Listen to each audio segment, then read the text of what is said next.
Thank you for listening to The Clean Finish, brought to you by the OSC Podcast Network. Triple R coming to you, and before I'm joined by good friend of the show, Anthony Montero, and get into today's episode talking Summerslam 2017, I'd like to give a quick shout out to Ric Flair, who as of this recording seems to be recovering from surgery after going to the hospital last week due to unspecified complications. The Clean Finish wishes nothing but the best to the Nature Boy, and here's to a speedy and safe recovery.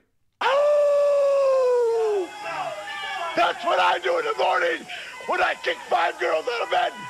I go, woo! And they go, woo, woo, woo!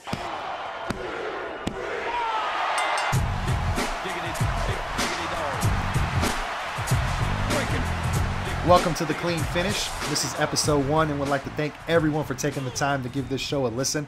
My name is Triple R, and this is a professional wrestling podcast or sports entertainment if you're Vince McMahon.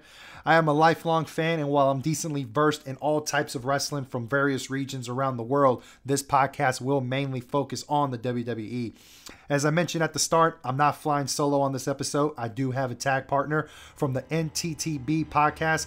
Let's welcome in Ant-Man, Anthony Montero. How you doing, Triple R? Doing good, my man. Appreciate you taking time to do this podcast with me here today. Oh, no problem. Good to have me. Good to have me on. I like the little thrown together tag team. You know, in the spirit of Rock Mankind, Stone Cold Shawn Michaels, the forced together tag team that they have to get along. Yeah. You know, we ain't got to do it. You know, somebody's got to do it. Why not us? So we're here to talk about SummerSlam 2017, which just went down this past Sunday on the WWE Network, coming from the Barclays Center in Brooklyn, New York for the 4th straight year. Overall, what did you think of the show? Overall, Barclays Center down in Brooklyn, a great event. The show was, for the most part, phenomenal. They always put on a good show. It seems like New York is always kind of like that second hub, you know, to the WWE family. They're close to Stamford. And, you know, SummerSlam is basically the WrestleMania of the summer. So, you know, they're always going to put on a good show. I personally thought the show was average until it got to the main event, which I thought put it as an above average show. But, you know, the show itself, the card itself was overbloated. The show was nearly 6.5 hours long. You know, what do you think about these shows going so long like they have been here recently within the last couple of years with the advent of the WWE Network? We're in this new age of the WWE Network where they seemingly have all the airtime that they want to put these shows on, but you know, pushing the boundaries on how long we're willing to sit around. You know, I just think 6 hours is too much, but the fact that they're doing it, I guess for the big two, SummerSlam and WrestleMania, you could justify something like that, but overall, like I like the pre-show to a certain extent, but the whole idea of a pay-per-view is to see some of these guys. So why even bother with pre-show fights only to lead into more fights on the main card? You know, one last note concerning the length of the shows. Being on the WWE Network, I guess it does present an advantage for us as the viewers at home. I mean, not only can we watch the show on our TV screens, but we can also watch them on our mobile devices. I personally watch them on my iPad Pro, so I can move around about the house as I need throughout the entirety of the show. If I need to be in the laundry to do a load of laundry, I can bring my iPad there. If I need to go to the kitchen, cook dinner, I can bring my iPad there, etc., etc., as opposed to being there live in the building where you're pretty much forced to be there the entirety of the show, 6.5, 7 hours, whatever the case may be.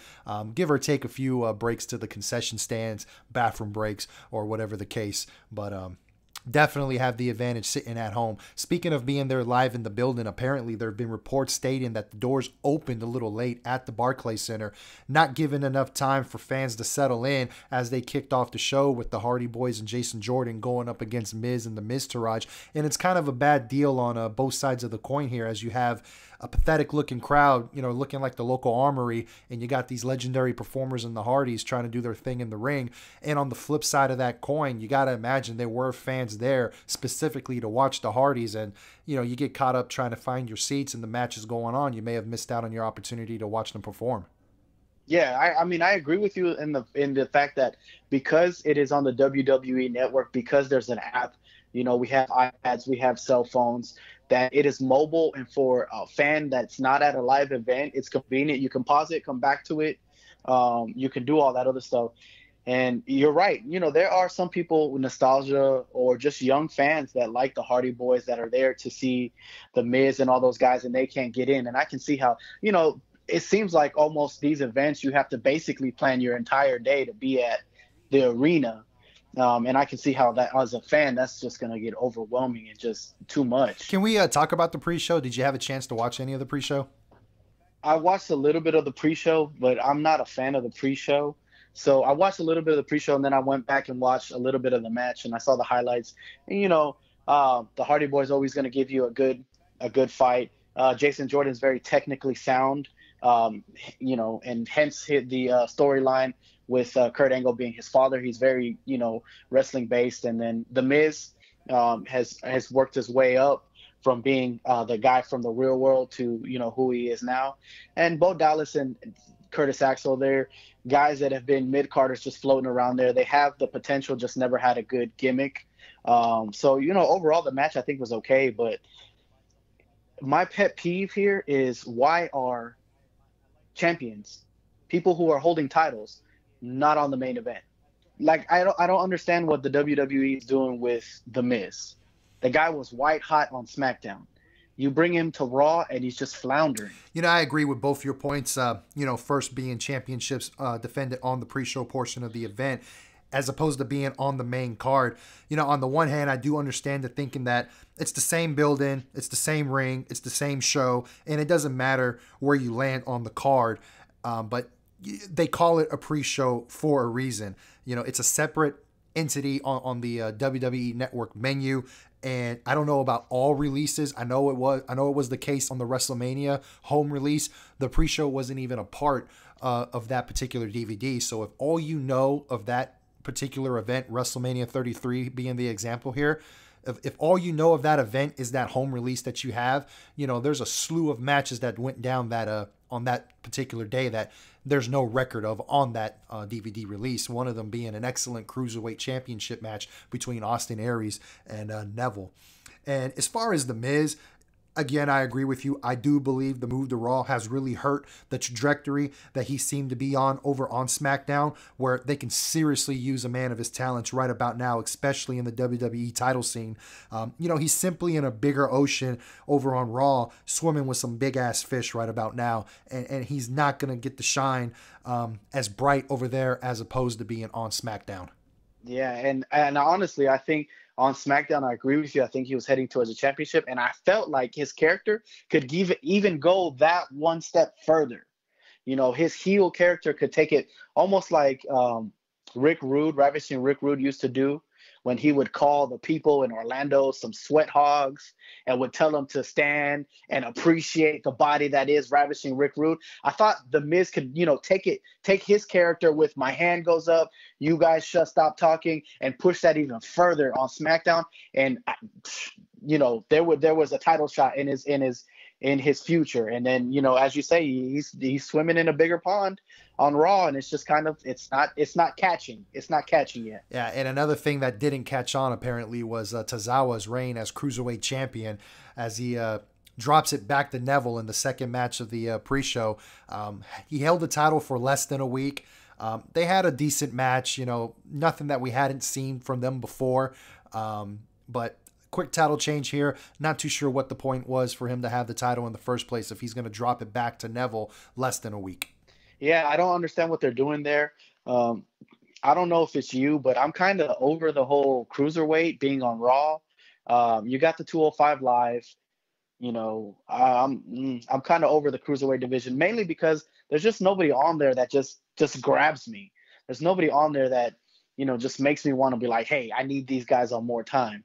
But Tozawa won it, and in such a way that he had to he overcame injury and all of this to win the championship, and then not even a week later just rip the belt out. I don't understand. Case in point, Zack Ryder at WrestleMania getting his big moment, winning the Intercontinental title, and then the very next night on Raw, he loses it to The Miz. You know, it appears to be title changes for the sake of title changes, you know, just to get a quick pop out of the crowd. But, you know, they're not serving any purposes as far as any of the storylines go.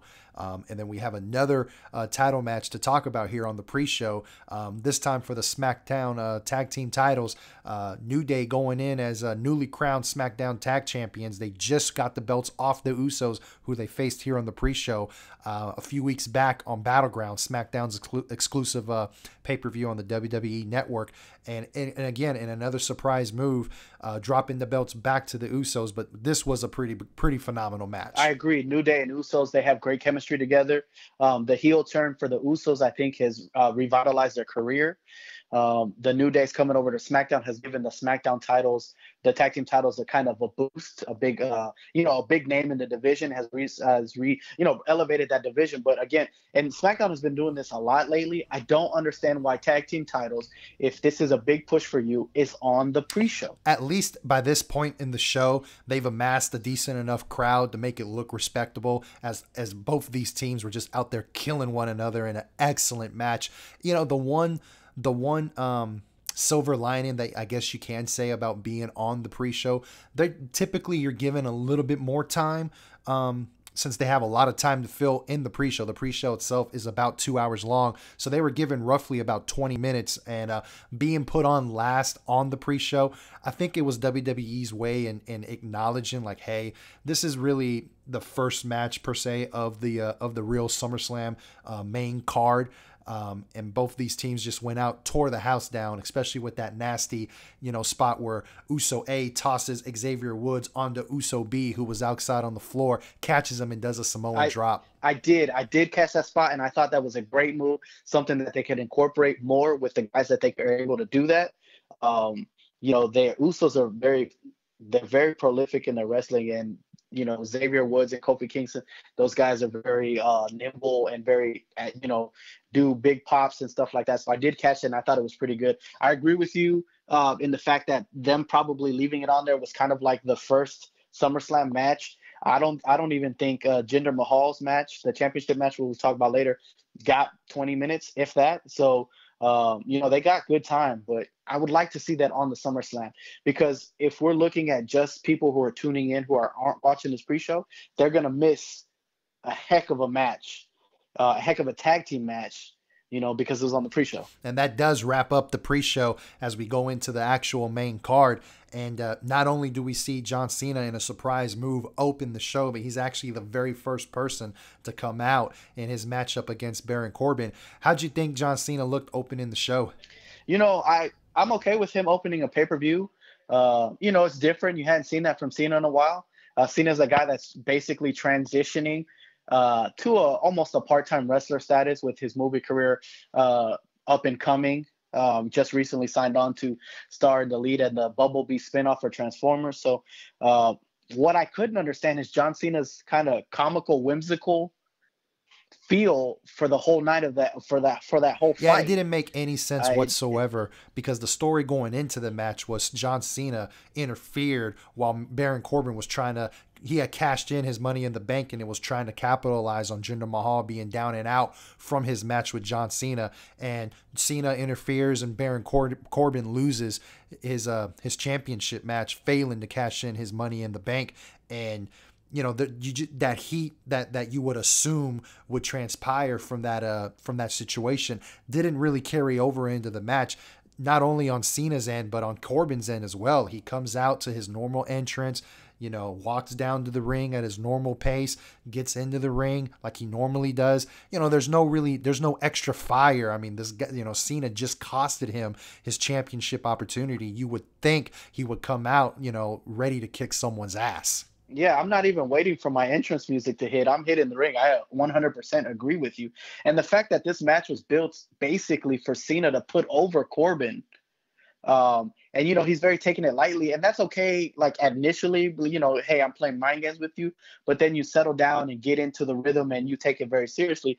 And Cena just very whimsical the whole entire match, and then Corbin just not. He didn't come. I mean, he's that lone wolf personality, but no extra fire for the guy that. And what are they doing with the failed attempt at the money in the bank. First of all, I guess good on the WWE for switching it up and cashing it in early, but why the failure with him? If you were dead set on building him up little by little, you held him back in NXT a little bit longer to get him more ready. You bring him up little by little, you're building him up, you make him the money in the bank contract winner, and then he pulls a John Cena and loses it. Doesn't make any sense. I think they should get rid of Money in the Bank altogether. Maybe keep it around for the women's division since it's fairly new for them. But as far as, the men's division, whatever you want to call it, I think it's such a played out concept. And it really, in my opinion, it really doesn't make any sense anymore to have it, especially with the way the WWE likes to book their shows in 2017, and also with the advent of social media and us fans just really knowing a lot of the inner workings behind the scenes, if you will. It really lacks that unpredictability that it once had. It just doesn't do it for me anymore. And it also seems that they find themselves in weird situations. You mentioned Damian Sandow, and I think the same thing happened with Baron Corbin, where the night of Money in the Bank, I think they may have felt that they made the right decision putting it on so-and-so person, and they had plans, but for one reason or another, whether it's on the performer themselves, they did something to get some heat backstage, or they just soured on him for whatever reason. Now they find themselves in a corner that they kind of have to try to get out of to get the briefcase off of him to kind of give some closure to that story. Yeah, I agree. I think Money in the Bank has kind of played itself out. What I would like to see come back is maybe a King of the Ring tournament, but like a full King of the Ring tournament where you have a set date. Okay, the winner of the King of the Ring, maybe you don't make it WrestleMania like you used to, but the King of the Ring is going to be your main event in the next, I think Battleground is between the WrestleMania pay-per-view, so maybe he's the Battleground. He's going to face the champion at the Battleground. I would like to see a King of the Ring tournament, like brought back to in its glory. Yeah, I think that makes a lot more sense in 2017. The tournament format, the stories write themselves in a tournament. You have 8 men, 16 men, whatever the case may be, all vying for the same goal to become the champion, the number one contender to be the champion. And, the drama's already built in. It's a much easier story to tell to the audience as opposed to a silly little gimmick like Money in the Bank where like I said earlier, sometimes you find yourself in weird situations that are tough to get out of. So moving along to our second match on the main card, SmackDown Women's Championship match, champion Naomi going up against Natalya, dropping the title to Natalya, I should say. This was a weird little match, not a lot of star power here when you consider Charlotte and Becky Lynch are on the sidelines with no match on the card. Yeah, it didn't have the marquee matchup that you would want for a SmackDown Championship. I credit Naomi for reinventing herself with the whole glow, feel the glow gimmick. I like it. It was okay. I didn't like what she did with the belt, but it goes with her gimmick. I get it. But I have always been one that never understood why Natalya has not been women's champion more times than she has. It just doesn't make any sense. I think it's her lack of personality, in my opinion, that holds her back from being a lot more featured than she has been in the past. She's been in the company for a very long time, 6-7 years, something to that effect. And I think she's fine in the ring. Again, I think it's her lack of personality, which is why I think Naomi got that run with the championship that she did get. Albeit she's not the strongest worker in the ring. I think her vibrant personality, the glow gimmick, which is a fantastic gimmick with a great entrance, I think that's why she had the run. It was a very interesting choice when they decided to make her the women's champion, and then she lost the title because of injury and then gained it back. But as far as Natalya goes, I agree that her personality, her microphone skills are not, they're lacking. She's kind of devoid of personality. But I think the way you get around that is you make her, the Queen of Hearts, and you make her just feel superior to everybody else, almost the Charlotte gimmick to a certain extent. I think that could mitigate some of the circumstances, because it's not like the WWE has had champions before that were terrible on the microphone, because they have. Case in point, Ultimate Warrior. But, I think they could have worked with her. But it just seems like they just set her up like, hey, I want you to push this new girl, make her look good so we can give her the title. Yeah, and Natalia's great for those spots to work with the newer females that may not have the same ability in the ring that she has. Naomi's athletic as hell, though. However, I mean, she's a phenomenal athlete. She had a couple of great moments in the match. One being a springboard leg drop onto Natalya as she was draped over the middle rope. Her split-legged moonsault is a phenomenal move as well. But you can still tell that she's new at it. Still, she moves kind of slow, and at times you can tell she's thinking about the next spot versus letting the match kind of come to her and letting it build more organically. Yeah, she still needs a little bit more time to gain that fluidity. I agree with you. The split-legged moonsault, I think, has always been a move that she's kind of perfected and got down, and it looks great.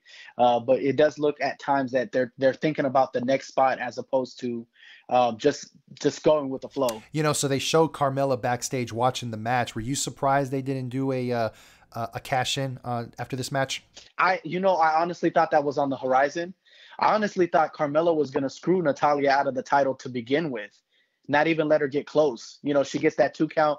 Carmella comes in, cashes in the title, and she leaves SummerSlam as the women's champion. But, nothing happened. She just sat there in the back watching on. Yeah, she's standing in the special designated area backstage that looks completely ridiculous. She's over there she's standing there watching on a monitor that's just there for no apparent reason other than for her to watch a match where she, they ought to catch her in a more natural state like the locker room or in makeup when she's watching it on her phone or something like that. And another thing that annoys the hell out of me is, the WWE, every now and then they want to book to swerve the smarks, the guys that tend to look into what's going on a little deeper than we should, as opposed to booking in kayfabe. Because in kayfabe, why was Carmella there in her ring gear if she wasn't planning on cashing in? What was she doing at the event? Period. She could have saved herself.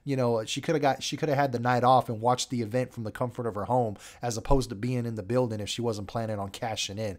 So stuff like that just annoys the hell out of me, because in kayfabe she looks like an idiot. When the WWE is just trying to be cute, trying to swerve us. Yeah, and if you're looking for a place where Carmella, her character is still kind of one of those that's almost over, almost not over, depending on the night. If you're looking for a good pop, she's from, or at least she portrays her character to be the Princess of Staten Island. You're in Brooklyn.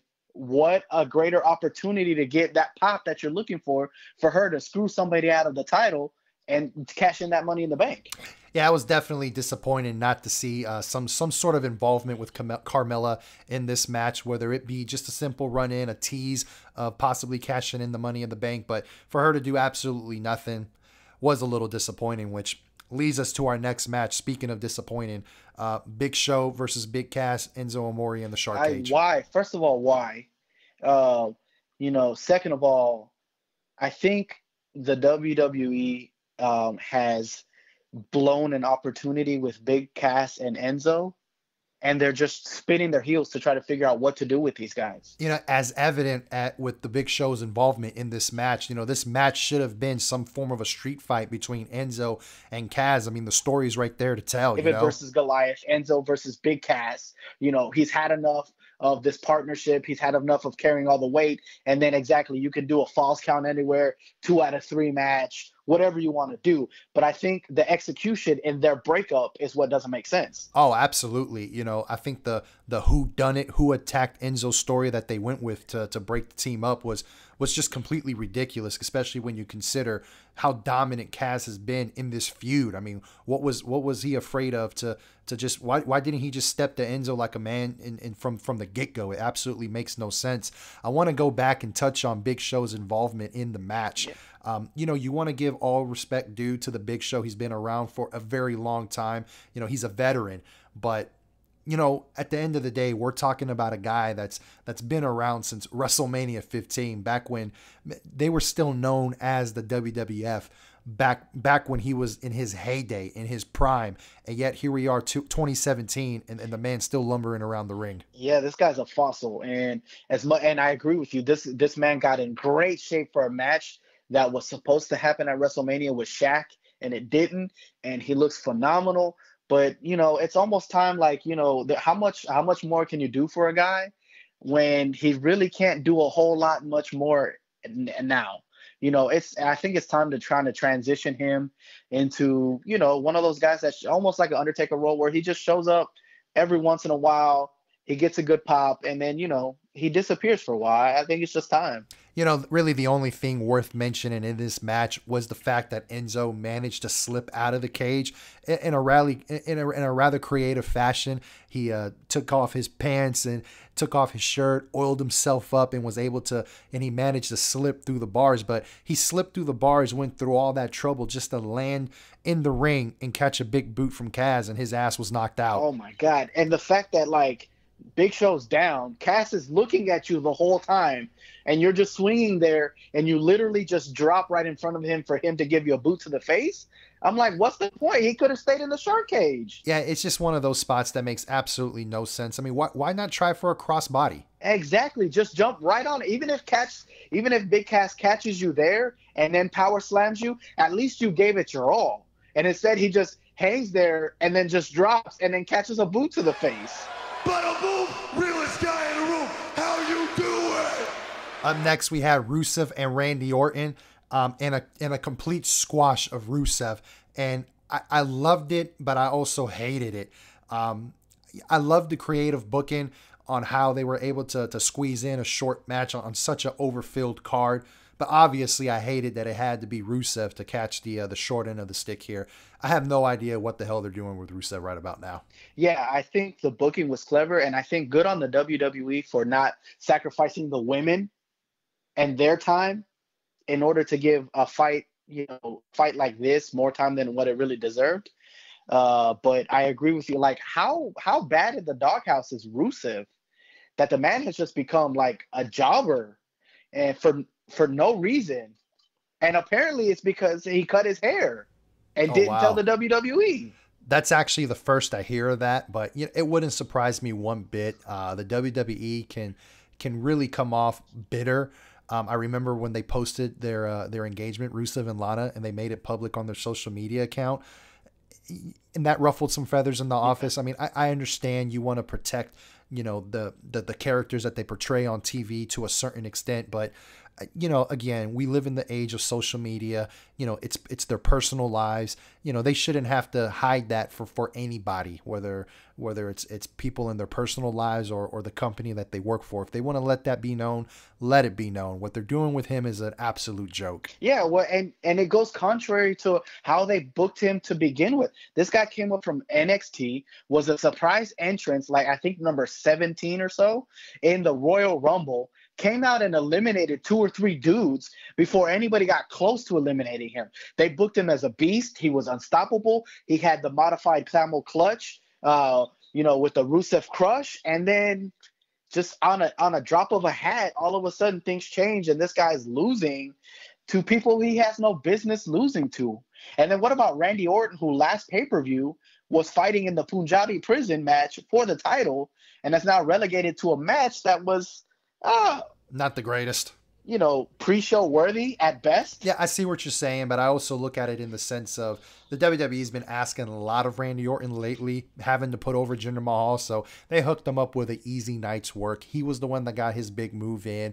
Easy money made for Randy Orton on this night. Really not a whole lot more to talk about. So moving along, the Raw Women's Championship match, champion Alexa Bliss came in, dropped the title to Sasha Banks in a rematch from a match that they had at Great Balls of Fire, which is odd because the original match for Summerslam was Bayley and Alexa Bliss, but through storyline circumstances, Bayley with an injury, we ended up with Sasha Banks in the spot, and she reclaims the Raw Women's Championship for her fourth title reign.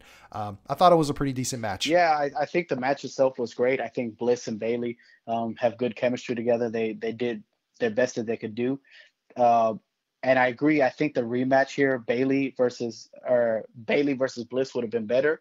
Honestly, I was kind of expecting maybe Bayley's injury to not be an injury and her kind of come out and put a kibosh to her and Banks's friendship. And kind of, give a 180 to her character there. Maybe still being the good guy, but be like, hey, I'm tired of you using me kind of situation. So yeah, well, they had that segment prior to Sasha Banks coming out where she wished Sasha good luck and told her to be safe out there, which, again, it's WWE booking to swerve the smarks, because again, in kayfabe, why even bother showing that? Why bother taking the time to show one competitor wishing luck to another competitor? That's so out of the norm as far as what we see from them backstage. So again, if you're not going to do anything with that on that particular night, why bother at all? Yeah, I mean, I agree with you 100%. Especially when you look at Bayley's face, who kind of just like, man, it should be me out there per se. But given her injury, but I think it would have been nice, maybe refreshing to see Bayley kind of come out and be like, hey, stop taking advantage of me, and then you can set up something for later on in the future. No Mercy is the next Raw pay-per-view, and that would have been a perfect kind of place for those to hash out their differences, Bayley and Banks, if something would have happened at SummerSlam. So obviously, since Alexa Bliss is the face of No Mercy, I would imagine that the rematch is going to take place at No Mercy.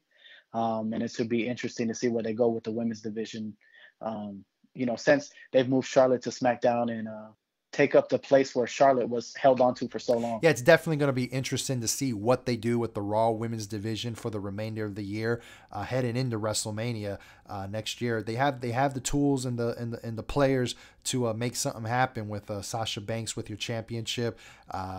She seems to be heading into a program with Bayley here in the near future. And Alexa Bliss and Nia Jax is also there as well. So we'll see what they do with the four of them along with the rest of the women's division.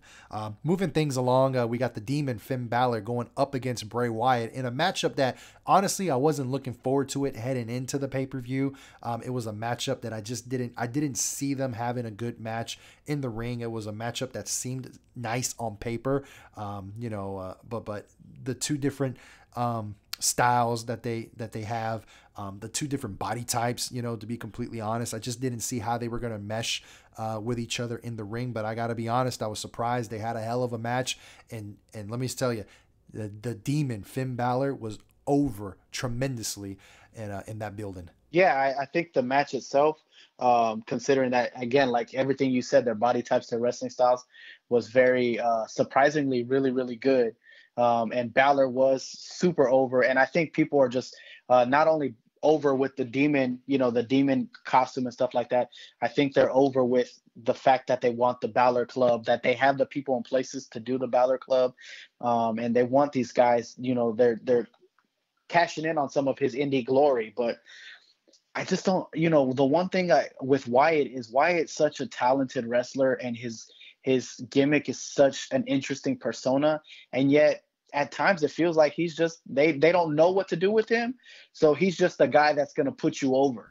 Yeah, unfortunately, he has all the tools. I mean, he has the character, the creepy, kind of character. He's excellent on the microphone. He has another entrance that's completely over with the crowd. He almost kind of comes off as a babyface, if you ask me, because right now, he. In his current, the way they're trying to push him as the Eater of Worlds, exactly, the Eater of Worlds, and he's the thing that our nightmares are made of. It's kind of gotten stale, and it doesn't help that he ends up on the losing end of his big time feuds. So whenever you're in a situation like that where you're talking all the noise but you're not backing it up, fans are going to lose interest in the character. They're going to lose faith in the character. And I think it's time for him to actually go babyface. I think that's the next direction for him to go. But he had an excellent match here at SummerSlam with Finn Balor. I was really pleased. And he's such a talented wrestler. And again, like you said, his personality, the Eater of Worlds, is kind of creepy and then also endearing at the same time. It's like one of those weird bad guys that you want to root for. Right. But entirely like, hey, the stuff he says kind of doesn't make sense.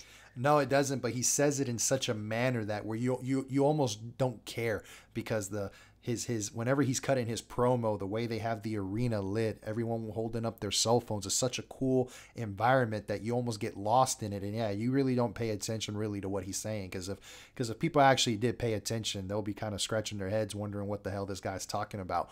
Let's touch base real quick on Finn Balor. He looked phenomenal in this matchup, and here's a guy that a lot of people have pegged as the future of the company. Where do you see him going from here? That's a very good question, because if you remember, he was the first ever Universal Champion, and he held it for one day because he got a shoulder injury the same night that he won the title.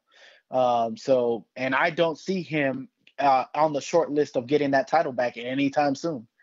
So, I honestly, I think maybe he's in line for an Intercontinental title, maybe something with the Miz, a program with the Miz. Maybe by Finn carrying that title, it elevates that title back up to the status that they're trying to elevate it to. But he's definitely not in the Universal Championship run anytime soon right now. Yeah, that's an excellent point you bring up right there. And I didn't think of that myself. Maybe a program with the Miz is actually could work quite well for both of them. You got two ends of the spectrum, with the Miz being, not the greatest in-ring worker, but he's a guy that really has the character part down. I mean, to the T. Miz is just so good with what he does with his character. And then here you have Finn Balor, who also is pretty good with the character aspect, but his in-ring work is just on a whole other level. And I think that the clashing of those two can actually produce some real good matches. And that's a great idea. I really do think a run with the Intercontinental title will do good things, not only for Finn Balor, but for the Intercontinental Championship, like you pointed out. And it's not to disparage Miz. He does a great job with what it is that he does, but he's not on the level of someone of a Finn Balor. Yeah, no, and it's not that Miz is doing a bad job. It's the fact that Miz can be the guy on the other end when he lost his title that just will stop at nothing to get it back. And I think those two together could have excellent matches. And it's like you said, unlike boxing, the WWE right now, the heavyweights are carrying the show because Raw has some heavyweights. And Finn Balor it just doesn't seem like him being the Mayweather in this scenario. I don't see him going up to the heavyweights and dominating any of those guys anytime soon.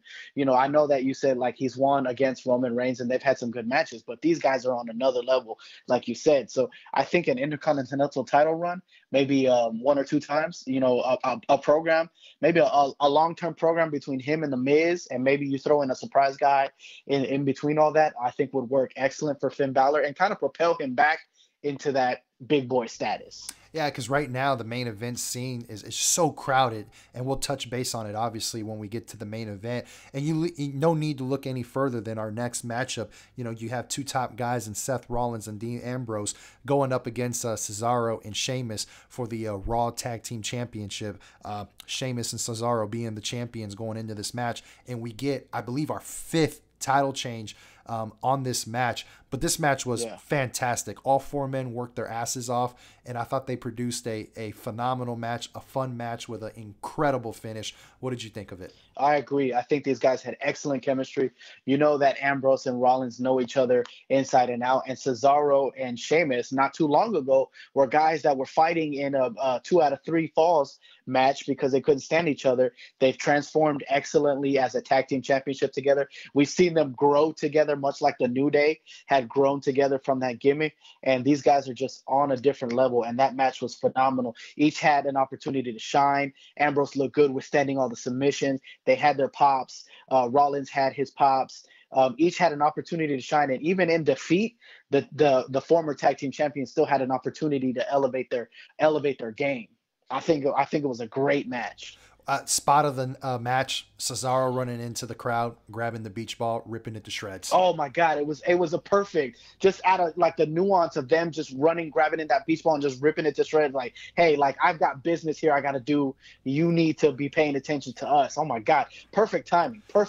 You know what I thought when I saw that go down? I remember the podcast that Vince McMahon did with Stone Cold, and this was a few years back. I want to say it was shortly after WrestleMania 30. Where Cesaro seemed to be on the verge of a push that kind of fizzled out. He was running with Paul Heyman for a short period of time, and Vince famously said he didn't know why Cesaro didn't get over with the crowd. He suspected because he had no personality because he was Swiss. The fact that he jumped in the crowd shows that he has a personality. Well, I think that his teaming up with Sheamus has contributed to his growth because, that's something that like Sheamus, to me, given his character as a heel, would do. And now you've seen it on a guy who's not necessarily that heel type personality. And then, his tag team partner rubs off on him and he just goes and handles it before, Sheamus does. I think it was excellent. You couldn't ask for something better. Where do you see the end game being for Seth Rollins and Dean Ambrose? Do you see these guys carrying these titles for a long while, possibly a reunion with Roman Reigns to actually form the trifecta? Yeah, I think they carry this for a while because I think you're giving him both, like they've mentioned in previous pops, that both Ambrose and Rollins have held titles. They've been world champions. Uh, so on Raw, where the world championship scene is kind of heavy hitting, this is your best opportunity to put these guys together, still make them relevant, and still give the gold to them. And honestly, I'd go one further and I'd just reunite the Shield entirely, because I think a reboot of the Shield not only benefits each three individually, but it'll benefit Roman Reigns in the long run, in order for the WWE to do what they plan on doing, is making him the next face that runs the place. Yeah, but do we really think the a heel Shield will actually work? What I'm trying to say is, the fans, we all know how they behave towards Roman Reigns. They boo him now when they're trying to push him as a face. If they actually try to push him as a heel along with the Shield, will he not get cheered? Yeah, but I think a heel run for these guys is going to be one of those heel runs like Stone Cold had back in the day, because he was a heel for a long time and yet everybody still loved him. And I think this helps soften the blow of Roman Reigns. I think you can slowly build him back into basically what they should have done with Roman Reigns is what they're doing with Braun Strowman. They're little by little building him up until he's basically the person that we know and see right now. And I think that maybe a reuniting with the Shield kind of softens that blow of all the boos from the fans, and you can kind of reset button on Roman Reigns while still maintaining that white hot energy, because the fans want to see the Shield back together. They definitely want to see the Shield back together, but I don't think it's going to work out in the sense that the WWE would want it to work out, as far as getting Reigns over with the crowd. You know what? I think we very may well see a situation where Ambrose and Rollins gets cheered and then Reigns still gets booed, which I think would actually be pretty funny. Moving along, the United States Championship match. Kevin Owens looking to regain his championship from the champion AJ Styles in a matchup that we've seen a few times over the past couple of months. These two have been working with one another for a while now, and up until this point, they really didn't seem to click and have the type of match that we would think that they would have, being the two awesome performers that they are. And then also with this match, you had Shane McMahon as the special referee as part of the story going into this match. It's looking like him and Kevin Owens might be getting into a feud here in the near future. I thought the match was okay. I think the spots where Shane interjected himself or got involved, I think they were kind of predictable. They didn't overdo it. They had a good match. What'd you think of it? I think AJ Styles and first of all, Kevin Owens is a hell of a performer. For as big as he is, his agility, his ability to be nimble in the ring is great. AJ Styles, he's a phenomenal one.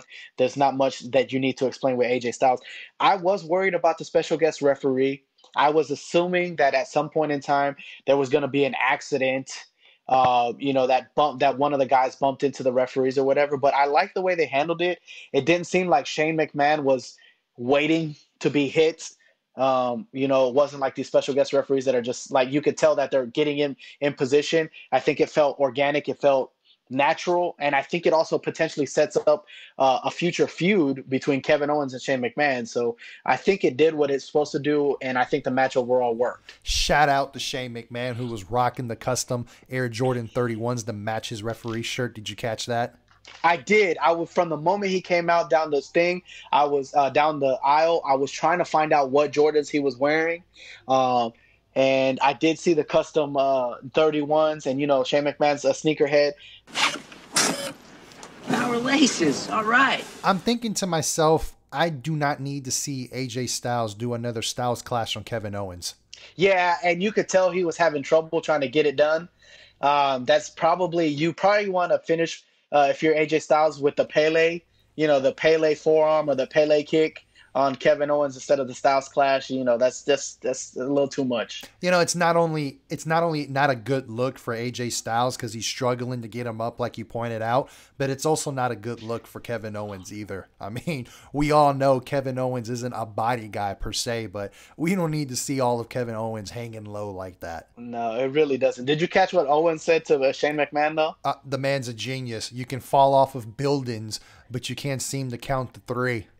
Yeah, oh my God. Kevin Owens is just phenomenal. He's super witty. He's a beast on Twitter and just an all-around great performer, and so is AJ Styles for that matter. I mean, like I said earlier, they pulled off a really good match, a match that we've seen before, but hopefully this is the end of them and they kind of move on their separate ways going forward. It definitely feels like a finish to that feud for now. Well, a feud that definitely needs to finish is one that, quite frankly, never got started off on the right foot, at least. SmackDown Championship match. Jinder Mahal, the modern-day Maharaja, or however the hell you say it, going in, defending his championship against the King of Strong Style, Shinsuke Nakamura. And not that I was expecting anything out of this match. Just on another one of those matches on paper, I spoke of Finn Balor and Bray Wyatt not looking like a good matchup on paper for me. This was another match that I just was not seeing how this was going to be anything other than what it was, which was just a disappointing matchup. Yeah, I had an opportunity to be good with the King of Strong Style coming in against the modern day Maharaja, which I love that persona for Jinder Mahal. Mahal has always had the talent of wrestling. He's just never had a great persona ever. And I think with this modern day Maharaja, he's slowly becoming a very capable and a very good champion, but it just felt very stiff. It felt like neither of the two could really do what they wanted to do. And the Singh brothers, the interference by the Singh brothers just kind of felt like it kept cutting off the fluidity of their match. Yeah, the match itself failed to ever get out of first gear. And that's kind of how I feel about how Shinsuke's been booked on the main roster thus far. He's come out the gates extremely weak since the moment he debuted after WrestleMania on that particular SmackDown. He comes out with his entrance, which is really cool. It's an over entrance with the crowd, and as soon as he stepped in the ring, it faded to black. I believe he interrupted a Miz promo. He gets in the ring, fades to black, and that told me right then and there they weren't too sure how they were going to be able to book him in today's product. Today's product is real character driven. There's a lot of interaction with the fans, especially in the middle of the ring. They like to do everything inside the ring live as opposed to pre-tapes in the backstage area where they can probably hide some of his deficiencies with the language barrier. They just don't know what to do with the guy. It clearly shows with the way they've booked him over the past few months. And this is yet another match that I saw on paper that I wasn't too sure how they were going to be able to mesh, and they just didn't. It was very disappointing. And Nakamura didn't seem like he wasn't into it at all. He seemed very disengaged and almost like he himself knows what he has going on hasn't been the very best that they could do. Yeah, he has this face that's very hard to tell whether he's into it or all not. But I agree. His motions didn't seem like they were 100% the King of Strong Style like we've seen him before. And I agree with you. I think the fact that he doesn't necessarily speak English as well kind of hurts the fans' view of trying to capture the character of Shinsuke Nakamura. And I agree with you. I don't think he's been booked very well. Honestly, I thought he should probably stay on NXT for a little bit longer, kind of develop a little bit more of a following, and then be brought up. But,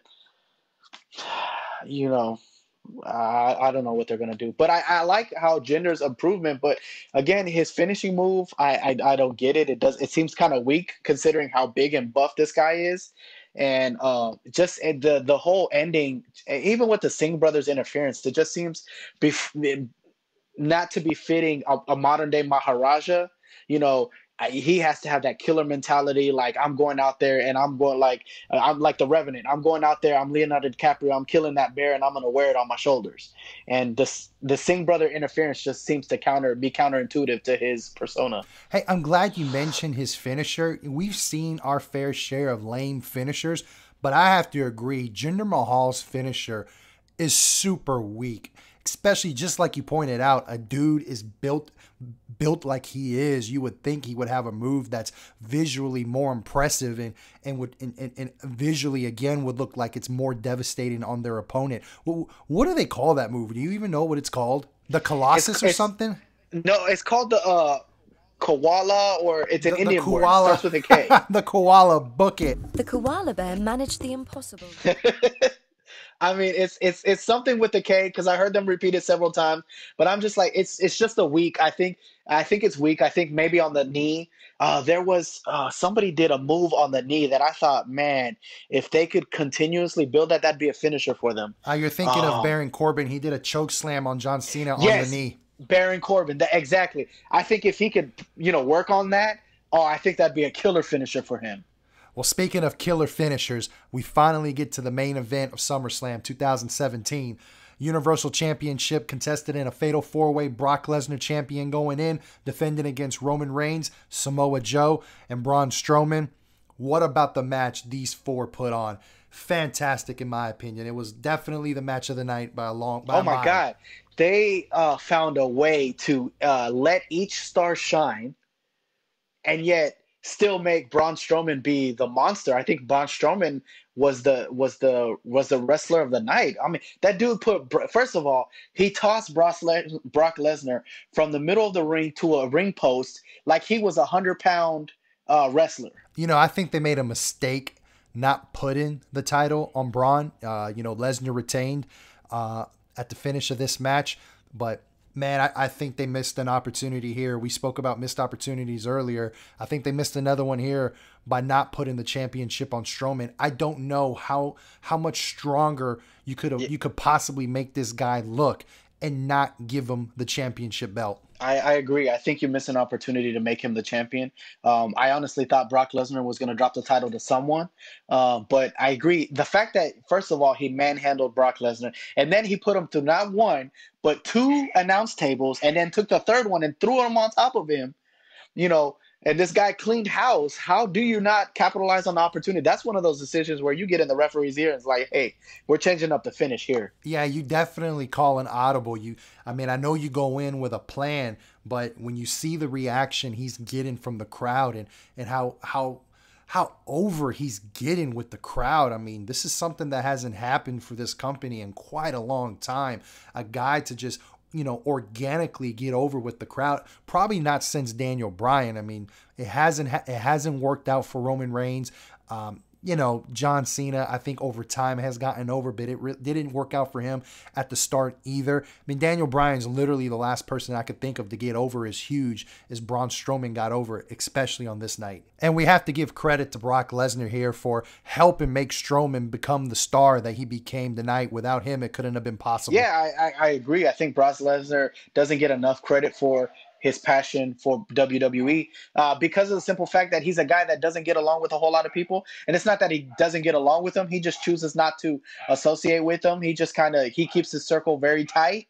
And, has been one of those guys who's gone to UFC and then come back.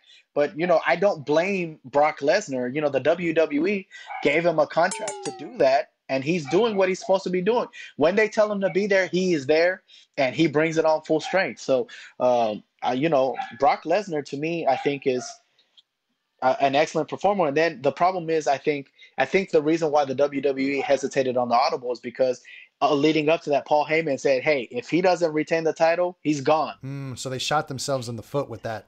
Yeah. I think they can easily work around that. Listen, it's professional wrestling. Things happen all the time that don't make any sense whatsoever. You can easily come up with a convoluted story and explain why he came back. Well, and I think the easiest way to explain that is Paul Heyman comes back out the next night and is like, hey, Brock Lesnar refuses to be manhandled or go down like that, and he's going to come back to regain his title and to beat down Braun Strowman, and you go on from there. But I think it is going to ring hollow when he does win the title, because this is a hell of a match. This is one of the matches that should be nominated for Match of the Year, honestly. It's definitely one of the better Fatal 4-Way matches that I've personally seen, probably the best. With it being a Fatal 4-Way, you got a lot of moving parts. Was there any particular person that you think didn't get their shine in, or did you think all four shined equally? I think they shined where I think Samoa Joe could have gotten a little better of a shine than what he got. In the regards that the difficulties in a Fatal 4-Way match is that usually the fourth man is always the one that just seems to be sitting out there. And you can just tell it's just resting until he gets his spot. And it doesn't come off well. In this particular case, each man got his opportunity to shine, not only individually, but together. Right. And the one thing that I saw is Samoa Joe it seemed like every time he got his spot, he was coming in to choke somebody out. And I would have liked a little bit more, a muscle buster here and there, or, a little bit more wrestling instead of just like, I'm going to choke my opponent until there's no life in him. So he's out of the way until the next one, until the next one, until the next one. I agree. I think out of the four, he was the one that probably didn't get enough of his shit in, other than the Coquina Clutch. It would have been pretty nice to see him bust out the Muscle Buster, especially in front of that Brooklyn crowd. I think they would have just ate it up.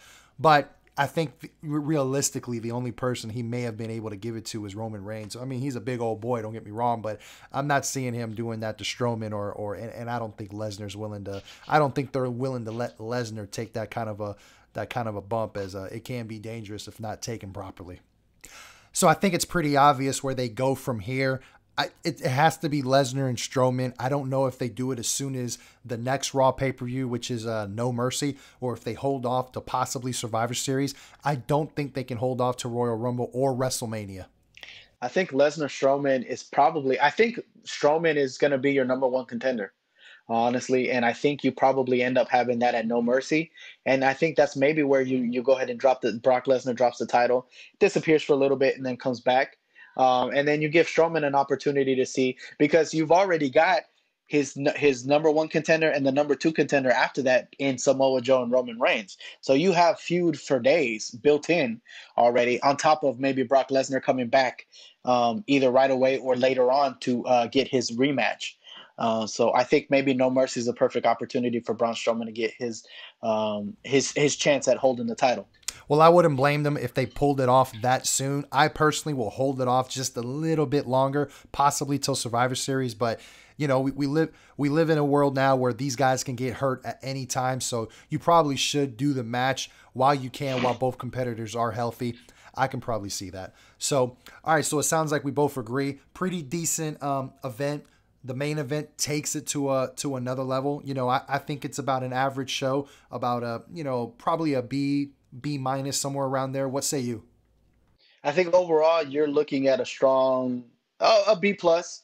I think that the middle there with your matches between Big Cass, Rusev, and even Bliss and Banks to a little bit kind of brought down the energy that had already been established beforehand.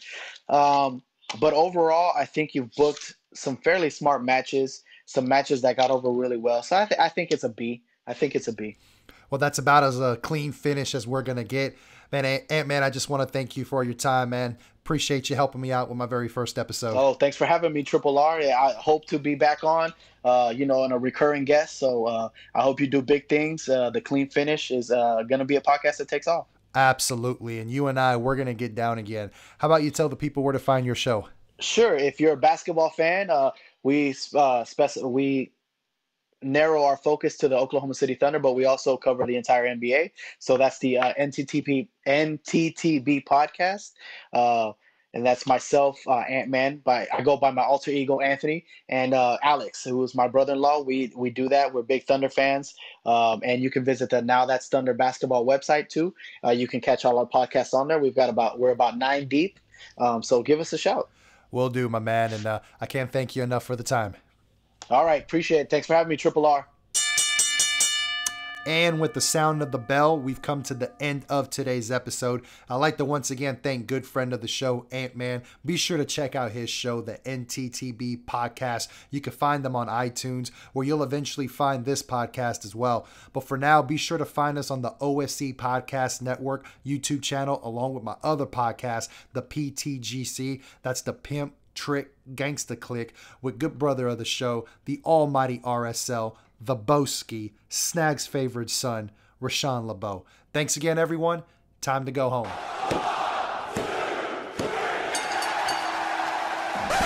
I hate you. I hate your guts. And that's what's going to be left all over the mat after WrestleMania 5. Diggity dog.